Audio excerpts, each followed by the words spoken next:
Hello my friends and welcome back. Thank you very much for being with me again today. Mr. Viktor Orban, the Prime Minister of Hungary, the guy with big balls, again telling what he means and he's meaning what he says. So we have an article here from the New Voice of Ukraine from September 18th, 2022. And this is the title: Hungary's Orban praises Russia and blasts EU during rally. Probably is not that, but let's see. Orban reportedly vowed to oppose extending EU sanctions against Russia this fall. While he is currently alone in his pro-Moscow stance, Orban said the new Italian government could become an ally in this regard. I made a video on that beautiful woman from Italy, Georgiana or Georgia, and that's very good. Just pay attention. She's a good one. Pay attention. She's going to be probably elected as the Prime Minister of Italy in on the 25th of this month, and that woman is Giorgia Meloni. That's her name. 45-year-old woman, smart. Just look. She's from the Brotherhood of Italy or something like that party. So Fratelli d'Italia, that's what it is. According to the Prime Minister, the EU is, quote unquote, shooting itself in the foot, as Russia sanctions could cause 40% of EU industry to shut down, quote unquote, this winter. Is that a fact? After former German Chancellor Angela Merkel has left the political arena, Europe no longer has a leader who defends the continent's interests, Orban said. He added that the EU will collapse by 2030 and Muslim migrants will become a majority in France. Hey, mon ami, what's going on? Yeah. Orban described the Russian invasion of Ukraine as a quote-unquote local conflict which was expanded by Western meddling. According to him, the war will last until 2030 and will see Ukraine losing up to half of its territory. The European Parliament voted for a resolution on September 15th to brand Hungary as an electoral autocracy, citing changes made by the Orban administration that have practically concentrated executive, legislative and judicial power all under Orban's Fidesz party wings. He was elected 5 times or 4 times, so I don't know what these guys are talking about, but nevertheless, he is not following the script, the party line. Therefore, he has to be sanctioned. And how do they sanction a country over there? They don't give funding from the international banking systems. So if it's like a dog or like a horse that you're training a horse, that's a good thing. You give him sugar. The same. A dog jumps through a hoop. Good boy, good boy. Here's some sugar, whatever candy you give your dog. That's exactly what Brussels with its handlers are doing with the European Union countries.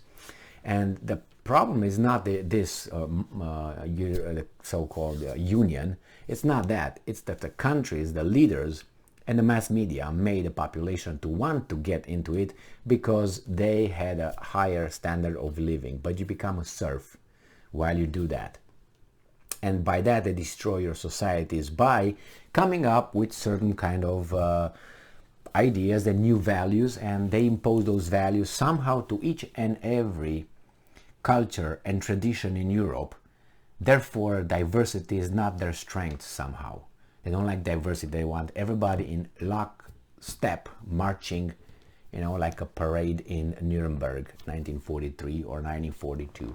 Okay, so I don't see that Orban is just a guy who just does not agree to sacrifice his people, his nation, for some unknown guys that are not Hungarian, not Europeans, most of them, some of them, who the hell knows where they come, and so on. Because you don't know who exactly comes with these ideas. When they tell you that from now on you have to see this not as glasses, you got to see it as a rifle. And if you say no, then they will not give you a billions of dollars in funding. They will give the yes sir countries, and then you will be left behind somehow. So everything goes to your inability to sustain yourself without everybody else. I will tell you a story about Romania. When Romania was accepted in the European Union like weasels, like a vassal state, Romania had a very big, great industry, wine industry. Nyam, nyam, nyam. Okay? Good wine industry. At one point, Romania produced about, what, the third was in the world? Third country in the world with production of wine in a communist time. Now it's not even in a 10th. We don't know where it's at. Now the European Union told Romania, he said, no, you will not be the wine producer of the European Union. That is going to be for France and Italy. So no funding for you, think of something else. The European funds that they gave to Romania was to do some other stuff like windmills, things like this, and consumption. Basically what happens, Romania receives money from the European Union. European Union receives money from lenders, which is international banking. The money comes to European Union. European Union tells Romanians to implement certain weasel things, give it to them, to the Romanians. The Romanians give it to the public, do all kind of projects that these guys want, social and infrastructure projects, and then that's it. Romania. What does Romania produce? What did you see made in Romania, except of ladies of the night and maybe some alcohol here and there? What else did you see from Romania? This is what Romania produces. This and booze. No cars, no nothing. No nothing, no nothing that they used to. Zero. Steel? Refineries? Nah. Grain? Nah. Grain is Ukraine. You can't do that. It's all done like that. Romania buys now grains from Hungary or something like that. Cheese, we used to have cheese. We buy from France because France is the one who's going to make cheese in the European Union. You can't make that. You have to do something else. We're going to tell you what. So, and then you destroy industry and you depend on other countries. They made an interdependency of countries in European Union.